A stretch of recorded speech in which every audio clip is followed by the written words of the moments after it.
हे WhatsApp guys, हम हैं आपके जुड़वा सुशांत और निशांत।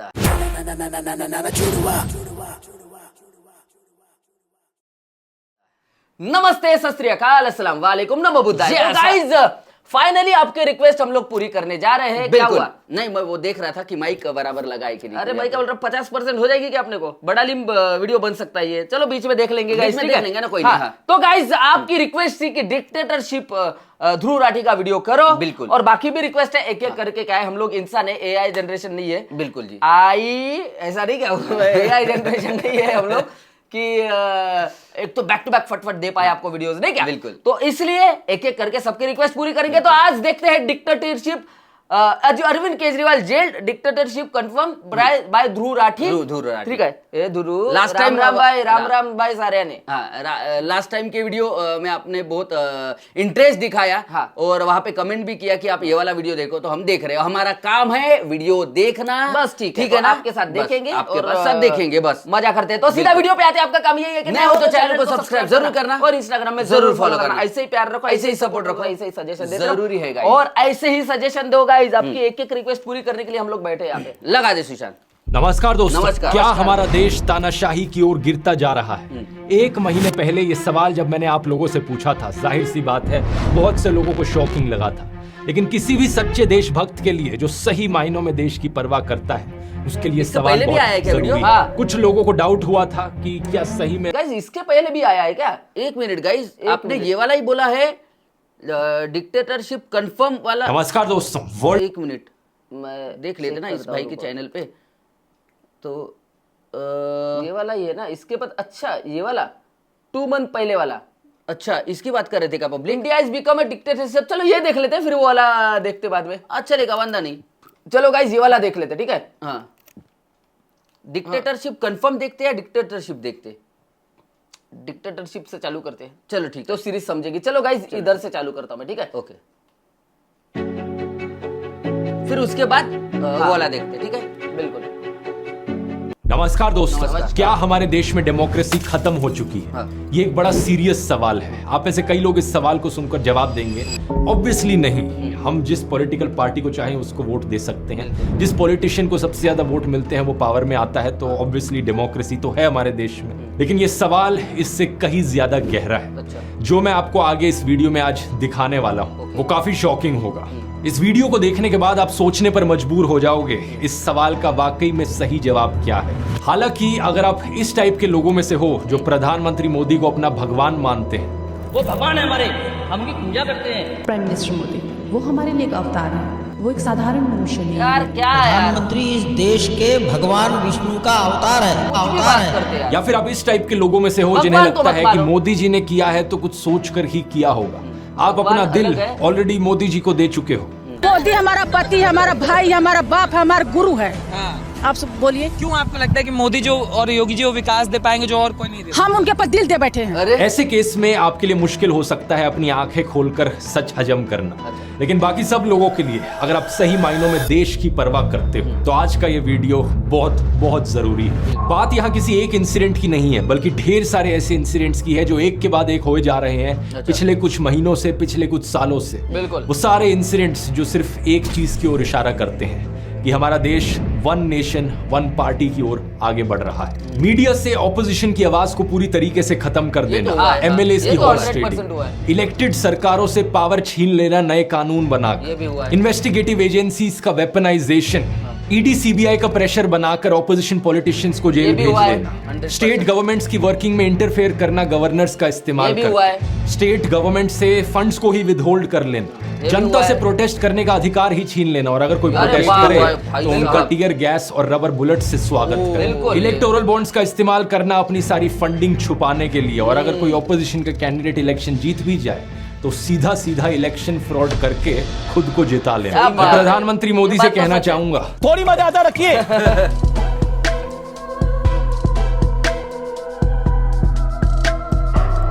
मस्त एडिट है भाई। हाँ, एडिट अच्छा। डेमोक्रेसी के ऊपर डिस्कशन करने से पहले दोस्तों हमें यह जानना जरूरी है कि डेमोक्रेसी एक्चुअली में होती क्या चीज है। बेसिक कॉन्सेप्ट है, लेकिन ज्यादातर लोगों को इस कॉन्सेप्ट पर बहुत भारी मिसअंडरस्टैंडिंग रहती है। कुछ लोगों को लगता है कि अगर देश में रेगुलरली इलेक्शंस हो रही हैं और आप वोट डालने जा सकते हो तो इसका मतलब देश एक डेमोक्रेटिक देश है। लेकिन पता है क्या, इलेक्शंस तो नॉर्थ कोरिया में भी बिल्कुल, होती मैं है। बोलने मजाक वाला नहीं कर रहा, रेगुलर इलेक्शंस होती है नॉर्थ कोरिया में, 100% वोटर टर्नआउट भी देखने को मिलता है उन इलेक्शंस में। लेकिन बस फर्क ये है कि अगर आप सरकार के द्वारा चुने गए ऑफिशियल कैंडिडेट के लिए वोट नहीं डालोगे तो आपको एंटी नेशनल कंसिडर किया जाता है, आपकी जॉब छीन ली जा सकती है, आपका घर छीन लिया जा सकता है। और बात अगर यहाँ सिर्फ डेमोक्रेसी शब्द की है तो नॉर्थ कोरिया देश का जो ऑफिशियल नाम है, डेमोक्रेसी शब्द तो उसमें भी आता है। नॉर्थ कोरिया को DPRK करके पुकारा जाता है उनकी सरकार के द्वारा, Democratic People's Republic of Korea. लेकिन सच्चाई क्या है तो ये देश एक डिक्टेटरशिप ही।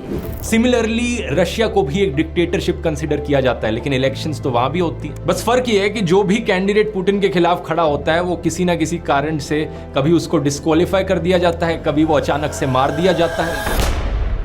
सही बात है। तो इससे एक बात साफ हो जानी चाहिए आपको कि सिर्फ इलेक्शंस होने का मतलब ये नहीं कि देश डेमोक्रेसी बन गया। इलेक्शंस फ्री और फेयर होनी चाहिए। सही बात है। फ्री मतलब जनता को आजादी है, जिसके लिए वो वोट डालना चाहे उसके लिए डाल सकते हैं, और फेयर का मतलब अलग अलग कैंडिडेट्स का, अलग अलग पॉलिटिकल पार्टीज के जीतने का एक फेयर चांस है। ऐसा नहीं कि किसी एक पार्टी के पास कुछ ज्यादा ही एडवांटेज हो। हाल ही में चंडीगढ़ म्यूनिसिपल कॉर्पोरेशन की मेयर इलेक्शंस हुई। इन इलेक्शंस में कांग्रेस और आम आदमी पार्टी ने एक अलायंस बनाई थी, जिनके कुल मिलाकर टोटल में 20 वोट बनते थे आउट ऑफ 35। पार्टी के वोट्स को देखकर ये बात क्लियर थी कि ये इलेक्शंस ये अलायंस ही जीतेगी। लेकिन जब इलेक्शंस एक्चुअली में हुई तो वहां के प्रिजाइडिंग ऑफिसर ने क्या किया, ये बात कोई सीक्रेट नहीं है, आप इसकी CCTV फुटेज देख सकते हो क्या किया। इन्होंने 8 कांग्रेस और AAP के वोट्स को इनवैलिड डिक्लेयर कर दिया, और ये सीधा सीधा इलेक्शन फ्रॉड जो हुआ यहाँ पर, इसे CCTV कैमरा में भी कैप्चर किया गया। इनफैक्ट ये खुद कैमरा की तरफ देखते हुए पकड़े गए। इनकी शक्ल देखो, मतलब जैसे कैमरा की ओर देख रहे हो, ऐसा लग रहा है कि चोरी करते हुए पकड़े गए। और इलेक्शन का रिजल्ट क्या बताया गया कि BJP इन इलेक्शन को जीत गई। इतना खुलेआम इलेक्शन फ्रॉड इससे पहले देश में शायद ही कभी हुआ है। चीफ जस्टिस ऑफ इंडिया ने खुद कहा कि ये सीधा, अगर इतने वोट में इतना बड़ा ये हुआ, तो ये तो भाई तो बहुत बड़ा सारे वोट, इतने करोड़ों वोट। मैंने अभी एक न्यूज सुना गाइस, अभी एक न्यूज सुना कि यूपी में एक गांव में बहुत लोगों को मारा गया और वोटिंग ही नहीं करने दी। बाद में बहुत टाइम बाद वोटिंग करे, बहुत मारपीट किया लोगों ने, ऐसा नहीं क्या जो वोटिंग, क्योंकि वो कोई पार्टी है साइकिल वाली, तो उनको वोट करेंगे करके मारा गया। ऐसा मैं अभी न्यूज में देख रहा था, तो अभी उसके बारे में और जानूंगा तो उसके बारे में बात करेंगे। पर ऐसा जब ये इतने इसमें छोटे से 20 वोटों में इतने मतलब ये हो गए, ये तो इतने सारे वोट है, उसमें क्या होगा, उसमें कैसे होगा फिर? लेट्स सी, डर तो है ही है। सीधा मर्डर ऑफ डेमोक्रेसी है। हालांकि सुप्रीम कोर्ट ने यहाँ पर एक ऐतिहासिक फैसला देकर इस इलेक्शन को बचा लिया, लेकिन सवाल ये, अगर यहाँ एक CCTV कैमरा ना होता और बैलेट पेपर्स ना होते तो क्या ये चोरी पकड़ी जाती?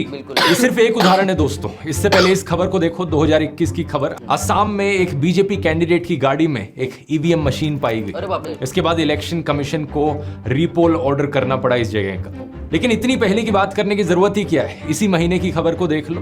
फरवरी 2024, 3 अनजान लोगों ने पुणे में सासवड़ तहसील के ऑफिस से इलेक्ट्रॉनिक वोटिंग मशीन की कंट्रोल यूनिट चुरा ली। क्या मजाक चल रहा है यहाँ पर?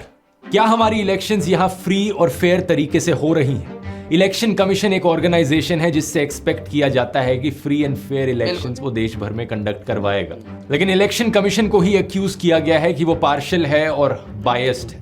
ये एक्यूजिशन बहुत पुराना है। सबसे पहले BJP पॉलिटिशियन नरेंद्र मोदी ने यह आरोप लगाया था। सही सुना आपने, मई 2014 की इलेक्शन से पहले नरेंद्र मोदी ने इलेक्शन कमीशन पर यह आरोप लगाया था। हालांकि वो इसके बाद हुई इलेक्शंस को जीत गए थे, लेकिन पिछले 10 सालों में इलेक्शन कमीशन पर इतने आरोप लगाए गए हैं कि प्रशांत किशोर ने तो खुद ही कह दिया कि इलेक्शन कमीशन BJP की एक्सटेंशन है। उनका कहना है कि उन्होंने इतना पार्शियल और बायस्ड इलेक्शन कमीशन आज तक नहीं देखा। इस कमीशन ने हमेशा रूल्स को बेंड करने की कोशिश करी है, इस तरीके से स्केड्यूल बनाने की कोशिश करी है इलेक्शंस का कि फायदा हमेशा BJP को पहुंचे। इलेक्शन कमीशन ने बड़ी क्लियर डायरेक्शंस दे रखी हैं कि इंडियन आर्मी का नाम कभी भी नहीं इस्तेमाल किया जा सकता पॉलिटिकल कैंपेन्स में। लेकिन प्रधानमंत्री मोदी ने 2019 की इलेक्शन से पहले बड़ी ही बेशर्मी से वोट्स मांगे मार्टियर्स के नाम पर, एयर स्ट्राइक्स के नाम पर। मैं मेरे फर्स्ट टाइम वोटर से कहना चाहता हूं कि आपका पहला वोट पुलवामा में जो वीर शहीद हुए, उन वीर शहीदों के नाम आपका वोट समर्पित हो सकता है क्या? उत्तर प्रदेश के चीफ मिनिस्टर आदित्यनाथ तो इस हद तक पहुंच गए कि उन्होंने इंडियन आर्मी को मोदी जी की सेना बुला दिया। और मोदी जी की सेना आतंकवादियों को गोली और गोला देती है। अब इस चीज को लेकर जब इलेक्शन कमीशन में कंप्लेन दर्ज करी गई, 21 दिन तक कोई एक्शन नहीं लिया गया और 21 दिन के बाद इलेक्शन कमीशन ने अपनी क्लीन चिट दे दी। रूल्स क्लियरली लिखे हैं, उन्हें वायलेट किया जा रहा है, लेकिन फिर भी क्लीन चिट। ये इकलौती क्लीन चिट नहीं है, प्रधानमंत्री मोदी को कम से कम 4 अलग अलग केसेस में ऐसी क्लीन चिट्स मिली है। अमित शाह ने राहुल गांधी की कॉन्स्टिट्यूएंसी को पाकिस्तान से कंपेयर किया था, यह भी करना रूल्स के खिलाफ है, लेकिन इलेक्शन कमीशन ने इसमें भी क्लीन चिट दे दी। कुल मिलाकर 7 ऐसे केसेस हैं जिसमें मोदी और शाह को क्लीन चिट मिली हुई है। एनडीटीवी ने उस वक्त यह भी रिपोर्ट किया था कि 3 इलेक्शन कमिश्नर्स में से 1 इलेक्शन कमिश्नर ने डिसेंटिंग राय अपनाई इन 7 में से 5 केसेस में। यानी 1 इलेक्शन कमिश्नर ऐसे थे जिनका मानना था कि यहां क्लीन चिट नहीं मिलनी चाहिए। बाद में पता चला कि इन इलेक्शन कमिश्नर का नाम था अशोक लवासा। पता है इनके साथ आगे जाकर क्या हुआ? इनकी पत्नी, बेटे, बेटी, बहन सभी को सरकारी एजेंसियों के नोटिस आ गए। सिटीजन कमीशन ऑन इलेक्शंस ने अपनी रिपोर्ट में बताया कि अशोक लवासा को धीरे से इलेक्शन कमीशन से बाहर कर दिया। जरा सोचिए, ये एक इलेक्शन कमिश्नर के बारे में बात हो रही है। ये एक डेमोक्रेसी है या डिक्टेटरशिप? डेमोक्रेसी के अंदर separation of powers, independence of institutions एक ऐसी चीज है जिसके बारे में आपने स्कूल में पढ़ा होगा। हमारे सुप्रीम कोर्ट ने एक आदेश दिया था इलेक्शन कमीशन का इंडिपेंडेंस बनाए रखने के लिए कि जो चीफ इलेक्शन कमिश्नर है और बाकी इलेक्शन कमिश्नर्स हैं, उनकी अपॉइंटमेंट 3 मेंबर कमेटी के द्वारा करी जाएगी, जिसमें एक प्राइम मिनिस्टर होंगे, दूसरे ऑपोजिशन के लीडर होंगे और तीसरे चीफ जस्टिस ऑफ इंडिया खुद होंगे। ऐसा करने से ये इंश्योर किया जा सके जो इलेक्शन कमिश्नर अपॉइंट किया जा रहा है वो सही मायनों में इंडिपेंडेंट होगा, एक तरफ बायस नहीं होगा। लेकिन कुछ ही महीने पहले सरकार एक नया लॉ लेकर आई जिसमें सरकार ने कहा कि इस कमेटी से चीफ जस्टिस ऑफ इंडिया को हटाओ, हम अपना ही एक मिनिस्टर और रखेंगे इस कमेटी में। तो 3 मेंबर की कमेटी में अब 2 लोग सरकार के खुद ही हो गए जो इलेक्शन कमिश्नर को अपॉइंट करेंगे। अगर बीजेपी की नीयत साफ है तो फिर ऐसा कानून क्यों बनाया गया? क्यों सरकार यहां पर इलेक्शन कमिश्नर के अपॉइंटमेंट को भी कंट्रोल करना चाहती है?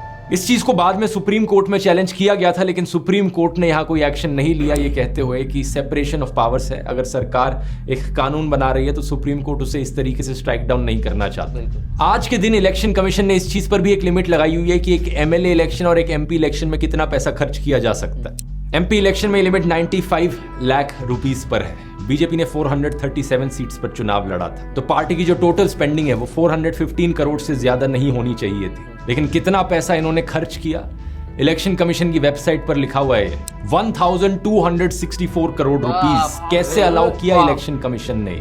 सेंटर फॉर मीडिया स्टडीज ने तो यह भी एस्टिमेट किया था कि बीजेपी ने पिछली इलेक्शंस में 27,000 करोड़ रुपए खर्च किए थे, जो कि 45% ऑफ द टोटल एक्सपेंडिचर था।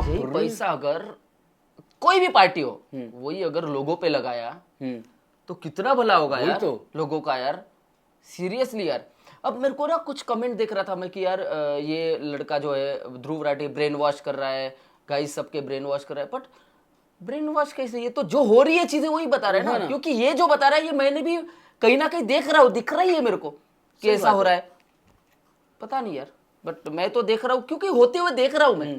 एटलीस्ट इस हिसाब से ब्रेन वॉश मेरे को समझ में नहीं आ रहा। प्लीज बताओ आप कमेंट सेक्शन में, पता चल रहा है ना बहुत कुछ बातें। आज के दिन का भी अगर आप डेटा देखोगे 16,000 करोड़ रुपए की इलेक्टोरल बॉन्ड्स बेची गई हैं। इन 16,000 करोड़ रुपए में से 10,000 करोड़ से ज्यादा बीजेपी के पास गए, 1,500 करोड़ कांग्रेस के पास और 800 करोड़ टीएमसी के पास। ये सारे अमाउंट्स इलेक्शन की स्पेंडिंग लिमिट से ज्यादा है। बीजेपी लीडर उमा भारती ने एक बार कहा था इलेक्शंस एक चॉइस है बैड और वर्स के बीच में, जो कि बात सही है। लेकिन सोचकर देखो, अगर कोई समाज सेवी जिसने अपनी जिंदगी निकाल दी लोगों की सेवा में, वो इलेक्शन लड़ने के लिए 90 लाख कहां से ला पाएगा? अपनी हवा अपनी लहर कैसे चला पाएगा? सही बात है। स्पेशली जब दूसरी तरफ पार्टी के पास हजारों करोड़ रुपए हों।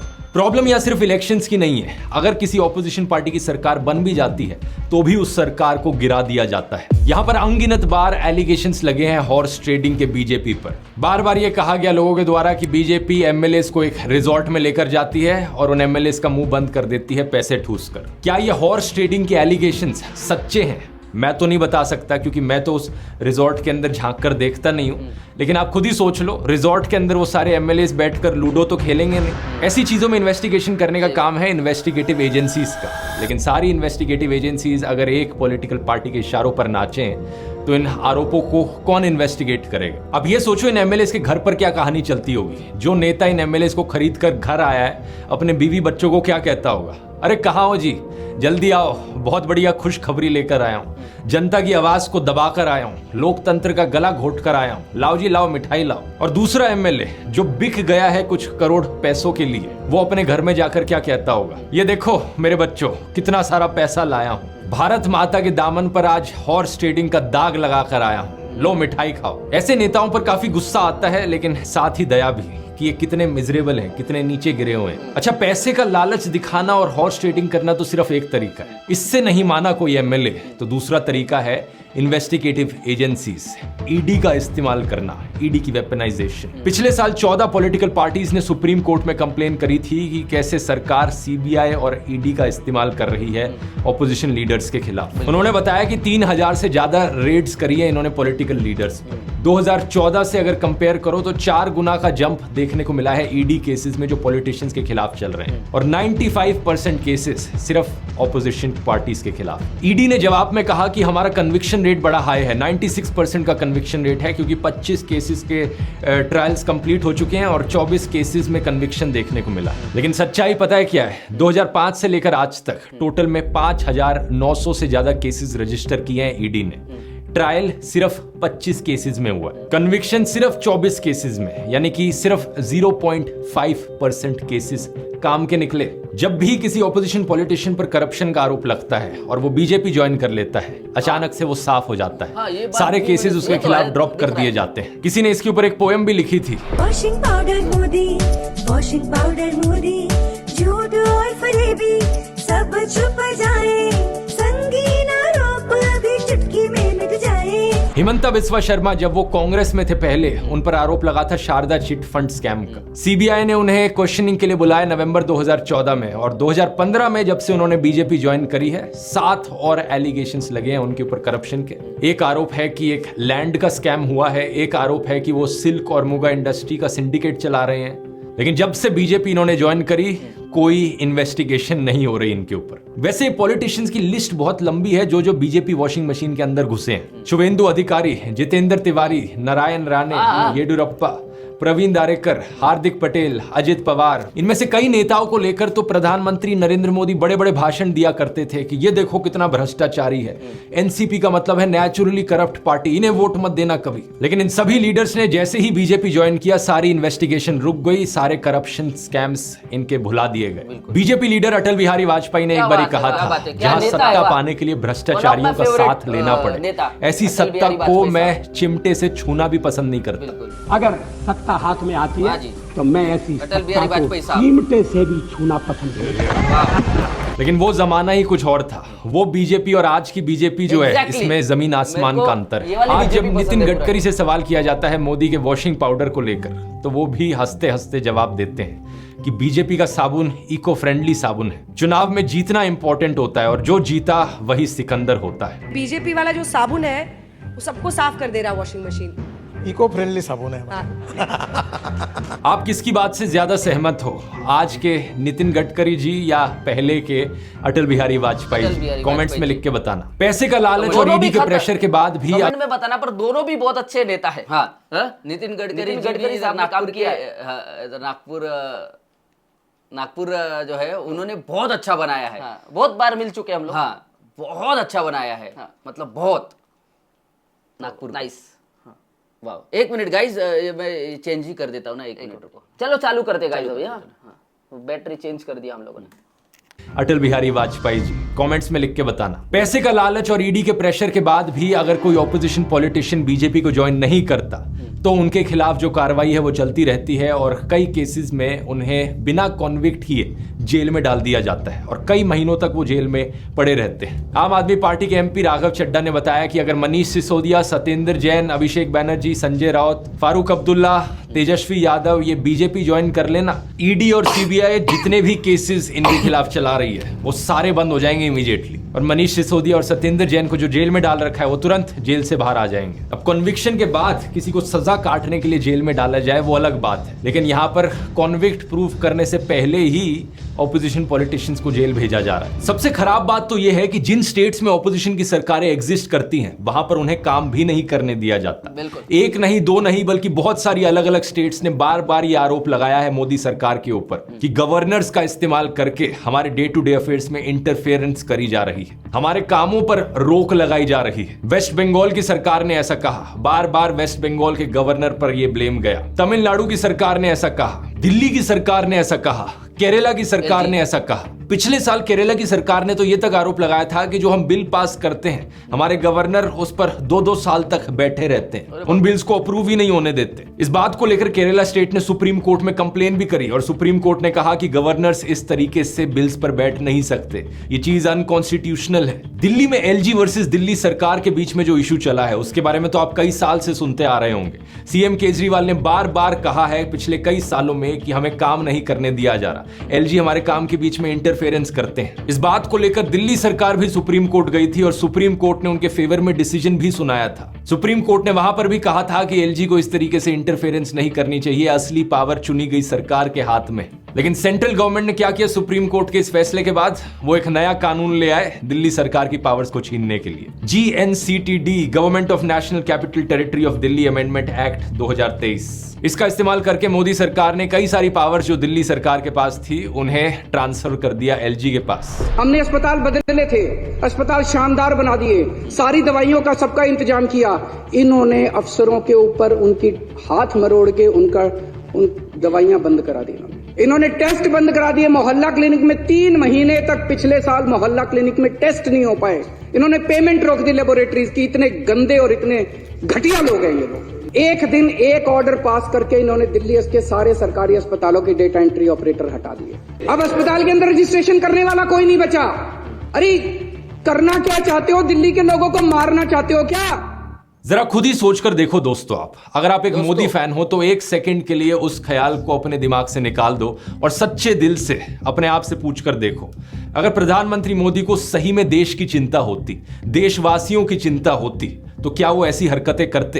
अब आप में से कुछ लोग सोचोगे कि यार पक्का मुझे किसी ऑपोजिशन पार्टी ने फंड किया होगा इस वीडियो को बनाने के लिए, लेकिन सच बता रहा हूं किसी पॉलिटिकल पार्टी ने मुझे फंड नहीं किया। मैं जो आपको इस वीडियो में दिखा रहा हूं वो असलियत है देश की। अगर आपको सही में देश की चिंता है तो आपकी आंखें खुल जानी चाहिए इन चीजों को देखकर। न्यूज लॉन्ड्री की पार्टीज के साथ ही नहीं है। अभी क्या है, हम लोग म्यूजिक रिव्यू करते, तो अगर मैंने किसी आर्टिस्ट की बुराई कर दिया तो बोलते अरे इसके अपोजिशन आर्टिस्ट ने पैसा दिया। अरे कुछ भी गंदी गंदी भद्दी भाषा में हमको बोलते कि उसकी चाटो, इसका लो, समझ रहे ना, ऐसी बात करते। बताओ भी क्या करेंगे?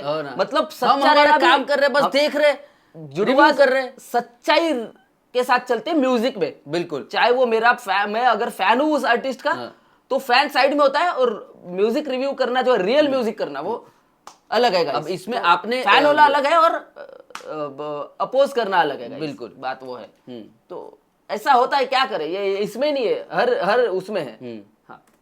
2 दिन पहले की इन्वेस्टिगेशन ने बताया कि ईडी का इस्तेमाल सिर्फ बाकी पार्टीज के खिलाफ नहीं किया जा रहा है, बल्कि देश में कंपनीज के खिलाफ भी किया जा रहा है। कम से कम 23 ऐसी कंपनीज जिन्होंने आज तक बीजेपी को कोई पैसा नहीं डोनेट किया था, उनके ऊपर सेंट्रल एजेंसीज की रेड होती है और एक पैटर्न देखने को मिलता है। रेड के बाद वो कंपनीज करोड़ों रुपए डोनेट करती हैं बीजेपी को। टोटल में 335 करोड़ रुपए इन कंपनीज ने बीजेपी को डोनेट किए जिन पर आईटी या ईडी की रेड पड़ी थी। तो क्या यहाँ पर इन कंपनीज को धमकाकर उनसे पैसा भी एक्सटॉर्ट किया जा रहा है? क्या हमारी इलेक्शंस फ्री और फेयर तरीके से हो रही हैं? यहां मीडिया का भी एक बड़ा इंपॉर्टेंट रोल आता है। फेयर इलेक्शंस का मतलब है कि रूलिंग पार्टी के पॉलिटिशियंस और ऑपोजिशन के पॉलिटिशियंस दोनों को अपनी बात रखने का मौका दिया जाएगा, दोनों को मोर और लेस इक्वल कवरेज मिलेगी मीडिया पर।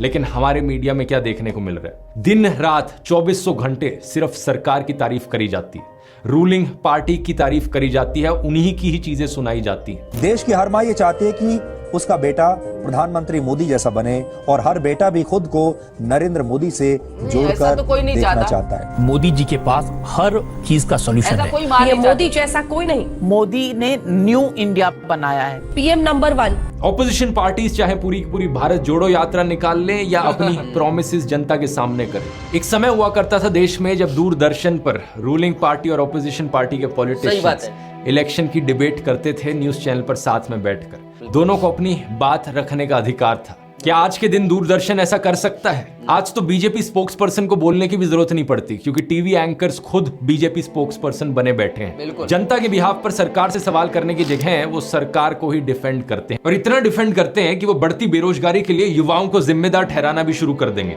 और अगर आपने इलेक्शंस में किसी ऑपोजिशन पार्टी को जिता दिया तो जनता को ही गालियां देना शुरू कर देंगे। और जनता ने राष्ट्रीय मुद्दों और बीजेपी को नकार दिया। जब हम वोट डालेंगे तो वोट इस चीज पर डालेंगे कि मुफ्त में कौन कौन सी चीज कहां पर लगी हुई है। एनडीटीवी आखिरी टीवी चैनल था जो हिम्मत करता था सरकार से सवाल करने की। अल्टीमेटली उसे भी प्रधानमंत्री मोदी के दोस्त गौतम अडानी ने खरीद ली। आज के दिन टीवी न्यूज का पूरी तरीके से अंतिम संस्कार हो चुका है देश में। सरकार जनता के पैसे से एडवर्टाइजमेंट के नाम पर इन टीवी चैनल्स को बहुत सारा पैसा देती है, और ये टीवी चैनल्स जनता की ही आवाज को दबाने का काम करते हैं। अगर असली खबरें आप तक पहुंचे ही ना तो क्या आप फ्री और फेयर तरीके से डिसाइड कर पाओगे किसे वोट देना है?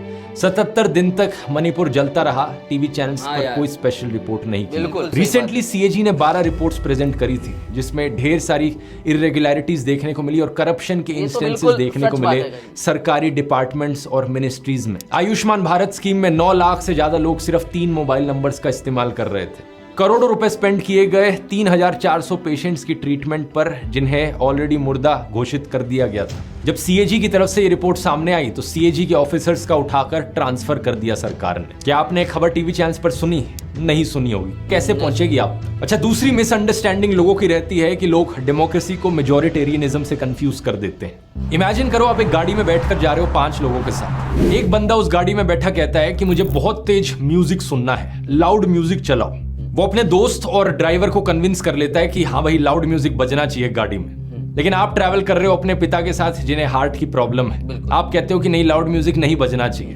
वो बंदा कहता है ठीक है, डेमोक्रेसी है, चलो वोट करते हैं। और 3 लोग वोट करते हैं कि लाउड म्यूजिक बजना चाहिए। आप और आपके पापा 2 लोग कहते हो कि नहीं बजना चाहिए। मेजॉरिटी ने वोट किया कि लाउड म्यूजिक बजना चाहिए, डेमोक्रेसी है, इसका मतलब गाड़ी में तेज तेज लाउड म्यूजिक बजेगा। क्या ये सही मायनों में डेमोक्रेसी है? नहीं, ये स्टुपिडिटी है। इसका एक रियल लाइफ में छोटे स्केल पर एग्जांपल दूं तो एक गुड़गांव की सोसाइटी से इस सर्कुलर को देखिए। Dear residents, this is to inform you that two wheeler not permitted inside our society as per decision of the management. मतलब सोसाइटी के अंदर सिर्फ गाड़ियां जाएंगी लेकिन स्कूटर्स और मोटरसाइकिल्स नहीं जा सकती। खुलेआम डिस्क्रिमिनेशन देखो। भाई जो मैनेजमेंट है, आरडब्ल्यूए वाले हैं, उन्हें लोगों ने ही तो इलेक्ट किया है। तो आपको अगर ये रूल पसंद नहीं आ रहा, आप चुप बैठे रहो, क्योंकि मेजॉरिटी लोगों का यहाँ पर कंसेंट है, उन्होंने ही आरडब्ल्यूए वालों को इलेक्ट किया है। जो लोग डेमोक्रेसी और मेजॉरिटेरियनिज्म को कंफ्यूज करते हैं एक दूसरे से, उनकी यही सोच होगी। ये सिर्फ एक सोसाइटी की बात नहीं है, ढेरों सोसाइटीज हैं ऐसी देश भर में जहां पर एक से बढ़कर एक स्टूपिड रूल्स आपको देखने को मिलेंगे। 2019 के इस आर्टिकल को देखिए। एक बैंक एम्प्लॉय कह रही है कि उनकी बहन को कोई अपार्टमेंट रेंट पर ही नहीं मिला, क्योंकि बहुत सी आरडब्ल्यूएस ने उन्हें ब्लैकलिस्ट कर दिया सिर्फ इसलिए क्योंकि उनकी बहन एयर होस्टेस थी। कुछ सोसाइटीज कहती हैं कि हम एयर होस्टेस को अपार्टमेंट रेंट पर नहीं दे सकते अपनी सोसाइटी में, क्योंकि उनके ऑड टाइमिंग्स होते हैं। अक्सर ये आरडब्ल्यूएस जो चाहे वो उठपटांग रूल बना देते हैं। जैसे नोएडा की कुछ सोसाइटीज में एंट्री और एग्जिट फीस लगाई गई है कि आप हमारी सोसाइटी में एक अपार्टमेंट रेंट करना चाहते हो तो उसकी एक एंट्री फीस देनी पड़ेगी, और जो रेंट आप लैंडलॉर्ड को पे कर रहे हो वो तो वैसे ही पे करोगे, लेकिन और जब छोड़कर जाओगे हमारी सोसाइटी, अब एक एग्जिट फीस भी है। देश में लोकल लेवल पर जो मेजॉरिटेरियनिज्म देखने को मिलता है, ये आरडब्ल्यूएस उसका सबसे अच्छा उदाहरण है। कुछ लोगों की यही सोच रहती है पॉलिटिशियंस और सरकारों को लेकर भी, कि एक बारी हमने पॉलिटिशियंस को इलेक्ट कर दिया, वो पावर में आ गए तो वो जो चाहे वो रूल बना सकते हैं। हमारे कॉन्स्टिट्यूशन के प्रीएम्बल पर 4 शब्द बड़े क्लियरली लिखे हुए हैं, लिबर्टी, इक्वालिटी, फ्रेटर्निटी और जस्टिस। ये 4 शब्द डेमोक्रेसी के कॉर्नर स्टोन्स हैं। इनफैक्ट डॉक्टर अंबेडकर तो एक स्टेप और आगे चले गए थे, उन्होंने कहा था कि ये 4 शब्द जिंदगी की प्रिंसिपल्स हैं। तो मेजॉरिटी वोट का मतलब ये नहीं कि आप किसी के नेचुरल राइट्स छीन सकते हो, डिस्क्रिमिनेशन कर सकते हो और नॉनसेंस रूल्स बना सकते हो। यही रीजन है कि सरकार के द्वारा लिए गए कुछ फैसलों को हम कह सकते हैं कि वो डेमोक्रेसी के खिलाफ है। सुप्रीम कोर्ट की भाषा में वो अनकॉन्स्टिट्यूशनल है। जैसे कि अभी कुछ ही दिन पहले सुप्रीम कोर्ट ने इलेक्टोरल बॉन्ड्स की स्कीम को स्ट्राइक डाउन किया, उसे अनकॉन्स्टिट्यूशनल बताते हुए। कोर्ट ने कहा कि सरकार ने आर्बिट्ररी रूल बनाया था। ये इलेक्टोरल बॉन्ड्स की स्कीम क्यों अनकॉन्स्टिट्यूशनल थी और जनता के खिलाफ थी, इसकी बात मैंने पिछले कई वीडियोस में करी है। तो ये एक बहुत अच्छी चीज है कि सुप्रीम कोर्ट ने थोड़ा लेट फैसला लिया, लेकिन कम से कम सही फैसला लिया यहाँ पर डेमोक्रेसी और जनता के फेवर में। लेकिन सरकार को अकाउंटेबल ठहराने का काम सिर्फ सुप्रीम कोर्ट का नहीं है। एक असली डेमोक्रेसी में ये काम ऑपोजिशन का भी है, मीडिया का भी है, सिविल सोसाइटी का भी है और जनता का भी है। और इसी रीजन से आरटीआई जैसे मैकेनिज्म्स एग्जिस्ट करते हैं, राइट टू इंफॉर्मेशन एक्ट, जिससे कि हमें डेटा मिल पाए सरकार के बारे में। सेम रीजन की वजह से मीडिया को फोर्थ पिलर ऑफ डेमोक्रेसी कहा जाता है कि वो सरकार को अकाउंटेबल ठहराएगा। लेकिन आज के दिन की हालत क्या है? टिल डेट प्रधानमंत्री मोदी ने 0 प्रेस कॉन्फ्रेंसेस करी हैं जहां पर अनस्क्रिप्टेड सवाल उनसे पूछे गए हों। अकाउंटेबिलिटी बिल्कुल 0 है। प्रेस कॉन्फ्रेंस तो छोड़ो, एक अनस्क्रिप्टेड सवाल तक सुनने की हिम्मत नहीं है उनमें। जब मनमोहन सिंह जी प्रधानमंत्री थे, उन्होंने कम से कम 117 बार प्रेस कॉन्फ्रेंसेस करी थी या प्रेस को एड्रेस किया था। हमारे देश में जब आखिरी बारी प्रॉपर प्रेस कॉन्फ्रेंस करी गई थी प्रधानमंत्री के द्वारा, उस दिन को 10 साल से ज्यादा हो चुके हैं। उस आखिरी प्रेस कॉन्फ्रेंस में 62 अनस्क्रिप्टेड क्वेश्चंस पूछे गए थे प्रधानमंत्री मनमोहन सिंह से, और 100 से ज्यादा जर्नलिस्ट मौजूद थे। एक सच्ची डेमोक्रेसी में यही अकाउंटेबिलिटी रीजन है जिसकी वजह से पब्लिक को भी प्रोटेस्ट करने का अधिकार दिया जाता है। अगर हमारे देश के द्वारा चुने गए मैनेजर्स आरटीआई के सामने अकाउंटेबिलिटी में इंटरेस्टेड नहीं है, मीडिया के सामने अकाउंटेबिलिटी नहीं दे सकते, तो जनता के सामने तो उन्हें अकाउंटेबिलिटी देनी पड़ेगी। इसका एक पॉजिटिव एग्जांपल हाल ही में यूपी में देखने को मिला, जब उत्तर प्रदेश की सरकार ने एक बड़ा ही अजीबोगरीब अनडेमोक्रेटिक रूल बनाया। उन्होंने कहा कि कोचिंग सेंटर्स के लिए गाइडलाइंस हैं कि वो लड़कियों के लिए क्लासेस रात के 8 बजे के बाद ना कंडक्ट करें। अगर वो करेंगे तो उनके खिलाफ एक्शन लिया जाएगा। और सरकार ने अपनी तरफ से क्या जस्टिफिकेशन दिया? ये लड़कियों की सेफ्टी के लिए किया जा रहा है। लेकिन क्या इस बात में कोई सेंस है? लड़कियों को जिनसे खतरा है उनको कंट्रोल करने की बजाय आप लड़कियों को पिंजरों में डाल रहे हो। बहुत सी सोशल एक्टिविटी ने इसके खिलाफ प्रोटेस्ट किया, इन रूल्स के खिलाफ, और प्रोटेस्ट के बाद यूपी गवर्नमेंट ने इस बैन को वापस भी ले लिया। ये छोटा सा इंसिडेंट दिखाता है कि जनता की क्या ताकत है एक डेमोक्रेसी में। लेकिन अगर लोगों से प्रोटेस्ट करने का अधिकार ही छीन लिया जाए तो? हाल ही में जब किसान दोबारा से उतरे सड़कों पर प्रोटेस्ट करने के लिए, तो सरकार ने नोकीली कीलों के साथ उनका स्वागत किया। कुछ जगहों पर सड़कों की खुदाई कर दी गई, सड़कों को कंप्लीटली ब्लॉक करने के लिए। फिर किसानों के ऊपर रबर बुलेट्स चलाई गई, उनके ऊपर टीयर गैस फेंकी गई, वो भी ड्रोन्स का इस्तेमाल करके, मानो ये कोई वॉर जोन हो। जो फोटोज थी बॉर्डर की क्रॉसिंग की, ऐसा लग रहा था कि देश का ये बॉर्डर हो चाइना के साथ। वहां भी इस तरीके से इंतजाम नहीं किए होते। और खबरों में अब रिपोर्ट किया जा रहा है कि कम से कम 3 किसान अंधे हो गए पुलिस के द्वारा चलाई गई इन रबर बुलेट्स की वजह से। इस प्रोटेस्ट के पीछे क्या कारण है, किसानों की क्या मांगे हैं, इसकी बात एक सेपरेट वीडियो में करेंगे। लेकिन अभी के लिए इस बात से फर्क नहीं पड़ता। पॉइंट यहां पर यह है कि एक पीसफुली प्रोटेस्ट करने वाले आम इंसान को सरकार इस तरीके से ट्रीट करे, क्या यह सही है? इससे पहले रेसलर्स प्रोटेस्ट हुआ, वहां भी वही बर्ताव देखा गया पुलिस का। पिछले फार्मर प्रोटेस्ट में भी यही देखा गया, कितने ही किसानों की जानें गई उस प्रोटेस्ट के दौरान। 2021 के इस आर्टिकल के अनुसार कम से कम 600 किसान मारे गए थे उन पिछले फार्मर्स प्रोटेस्ट में। और ये तो इसलिए वो वाले अभी वो वाले फोटोज ये हो रहे थे अपने पीएम उधर गुरुद्वारा में, वो नहीं क्या लंगर ये करने के थे, रोटी बना रहे थे। तो इसलिए वो फोटो वायरल हो रहे थे शायद, कि जब ये वाले यही लोग फार्मर प्रोटेस्ट कर रहे थे तब आपको नहीं दिखा, और ये सब अभी कर रहे हो, अभी ढोंग कर रहे हो। हाँ, ऐसा मैंने वायरल फोटोज देखा। 100% बराबर। तो वो प्रोटेस्ट है जिनकी बात आपको खबरों में थोड़ी सुनने को मिल जाती है, क्योंकि एक लिमिट से ज्यादा बड़े हो गए हैं प्रोटेस्ट। इसके अलावा जो ज्यादातर प्रोटेस्ट देखने को मिले हैं पिछले सालों में, उनकी तो कभी खबरों में बात तक ही नहीं करी गई। क्या आप जानते थे 240 दिन से ज्यादा लंबे चले कश्मीरी पंडित के प्रोटेस्ट के बारे में? सरकारी एम्प्लॉइज जो ओल्ड पेंशन स्कीम को लेकर प्रोटेस्ट कर रहे हैं, या 400 दिन लंबा चल रहा प्रोटेस्ट हिसार में दूरदर्शन केंद्र के क्लोजिंग के खिलाफ, या पिछले साल हुआ डॉक्टर्स का प्रोटेस्ट, या अनएम्प्लॉयड यूथ का प्रोटेस्ट। ये मत समझना कि आपका यहाँ पर कुछ लेना देना नहीं है क्योंकि आप इन प्रोटेस्ट में भाग नहीं ले रहे, क्योंकि कल को अगर आपके साथ कुछ भी अन्याय होता है, सरकार कोई भी ऐसा फैसला ले लेती है जो आपके खिलाफ जाता हो, और आप अपनी आवाज उठाने के लिए प्रोटेस्ट करने निकलते हैं, तो क्या लगता है आपको ऐसे ट्रीट नहीं किया जाएगा जैसे इन किसानों को आज ट्रीट किया जा रहा है? आपको स्पेशल हो क्या? अगर सरकार सभी प्रोटेस्टर्स को इसी तरीके से ट्रीट कर रही है तो आपको कोई स्पेशल प्रिविलेज नहीं मिलेगी। अब ये सवाल जो मैंने आपसे वीडियो के शुरू में पूछा था, मैं दोबारा पूछना चाहूंगा, क्या डेमोक्रेसी आज के दिन देश में अभी भी जिंदा है क्या? आपका जवाब इसको लेकर कुछ भी हो, लेकिन एक चीज तो पक्की है, अगर हालात इसी तरीके से बिगड़ते रहे तो ज्यादा समय नहीं लगेगा नॉर्थ कोरिया और रशिया के लेवल तक गिरने में, जहां डेमोक्रेसी नाम में तो जरूर होगी, इलेक्शंस भी कराई जाएंगी, लेकिन असल मायनों में डेमोक्रेसी का अंतिम संस्कार हो चुका हो। बहुत बहुत धन्यवाद।